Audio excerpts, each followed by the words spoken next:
Salut tout le monde, c'est Raito, on se retrouve pour la review du chapitre 356 de Black Clover. On a le droit à un chapitre de fou, Yuno vs Lucius, c'est juste énorme. En tout cas, pense à liker la vidéo si jamais elle te plaît, à t'abonner si tu aimes Black Clover, cette chaîne est faite pour toi. Et bien sûr, dis-moi en commentaire ton avis sur le chapitre, mets une petite note sur 10, on y va, on commence la review. Bon, on commence le chapitre directement avec Maurice qui nous explique un petit peu que voilà, ce sont des anges gardiens qui viennent ici pour bâtir le nouveau monde que Lucius veut créer. Bon, on l'avait déjà remarqué, mais au niveau du design, on a donc du coup les anges donc classiques qu'on voit dans le chapitre que Sol etc affrontent, mais on a également des anges un peu plus particuliers comme par exemple Astier Silva ou encore Morgan. Donc c'est pour faire la distinction, il allait pas s'embêter à créer des designs assez stylés pour tous les anges, fallait vraiment qu'on ait les anges de base et après des persos un peu plus forts et des anges plus forts. En vrai je dis anges depuis le début, mais on peut surtout parler de paladins. Bon, en tout cas forcément comme on s'y attendait, les citoyens ne peuvent pas combattre les paladins, voilà, ils n'ont pas le niveau pour, donc on va revoir d'anciens personnages, en tout cas des persos qu'on n'a pas vu depuis un moment, comme le gars avec ses champignons ou encore Sol qui va combattre.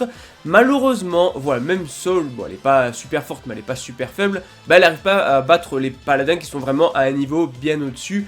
Et là encore une fois, va falloir compter sur l'empereur mage. Non, en vrai ce n'est pas vraiment l'empereur mage, mais il en a le niveau, ou du moins il s'en rapproche énormément. Déjà qu'il vient de passer et d'être promu capitaine de l'Aube d'Or, on parle de Yuno. Et oui, parce que là quand tout le monde commence un petit peu à désespérer, on a vraiment une combinaison ultra puissante de Yuno qui va directement utiliser la mana zone dans un espace juste énorme, et ça va non seulement affaiblir les adversaires, les paladins, mais également rendre plus fort donc tous les chevaliers mages qu'on a là, même si voilà c'était logique, fallait bien rééquilibrer un petit peu la chose, bah sinon à part certains personnages personne pourrait rien faire. Et donc cette mana zone va directement manipuler le flux de pouvoir magique, mais surtout voilà aussi va agir sur l'espace et le temps. Donc on a droit à une magie ultra puissante et on a littéralement l'ennemi naturel de Lucius. D'ailleurs Lucius Yuno, ça va être une dinguerie, on va en parler très bientôt. En tout cas c'est une combinaison donc de ces deux pouvoirs entre guillemets. Donc le premier pouvoir forcément du vent, mais également le deuxième pouvoir avec les étoiles, donc combinaison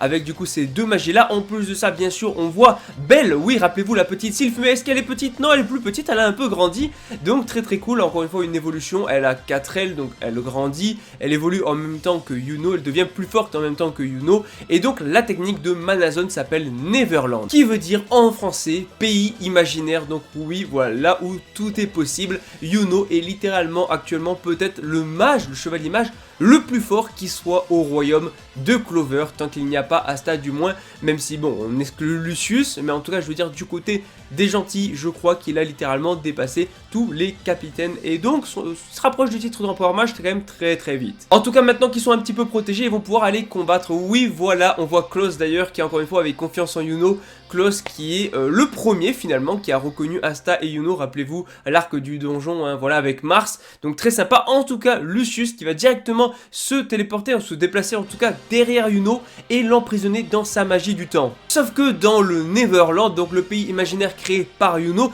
dans la mana zone de Yuno, il faut savoir que la magie du temps n'a pas d'influence sur Yuno, il peut toujours bouger, ça ne marche pas. Yuno a littéralement en fait la magie enfin il est né avec la magie opposée à celle de Lucius, la seule magie qui peut le contrer. Ça explique aussi du coup pourquoi est-ce que Yuno était l'objectif de Lucius, en fait pourquoi Lucius avait besoin de se débarrasser de lui, c'est tout simplement parce qu'il a la magie parfaite. Donc Lucius le déteste, mais surtout Lucius l'antagoniste du manga qui lui dit tu es mon rival. Alors Yuno il va rejeter ça direct forcément, puisqu'il a qu'un seul rival même s'il le pense mort, c'est Asta. Et là on a littéralement le mec qui justement a tué son rival qui se prend pour son nouveau rival. Mais après voilà, Yuno non il est pas comme ça, il va pas retourner sa veste. Mais j'avoue c'est assez particulier dans un shonen parce que en général le rival de l'antagoniste c'est plus ou moins le héros principal. Et là oh non, on a le rival du héros principal qui est considéré comme le rival de l'antagoniste. Ça fait beaucoup de rivaux, là on est dans un triangle amoureux, non, mais un triangle de rivalité. En tout cas Yuno passe en Spirit Dive, en plus de ça il va utiliser directement Spirit of Zephyr, oui son épée. Voilà, il est pas là pour rigoler, le chapitre fini là-dessus, c'était incroyable. Yuno vs Lucius, mais quel combat, franchement qui aurait ça? S'attendait à ça? Qui s'attendait à ça maintenant? C'est juste incroyable, j'ai adoré, le chapitre était fou. Donc Black Clover en pause la semaine prochaine, mais là on a fini sur un gros banger avant la pause. Donc n'hésitez pas à liker la vidéo si jamais elle vous plaît, à vous abonner si vous aimez Black Clover, cette chaîne est faite pour vous, à me dire en commentaire votre avis sur le chapitre, mettez une note sur 10, je vous dis à la prochaine, allez ciao tout le monde.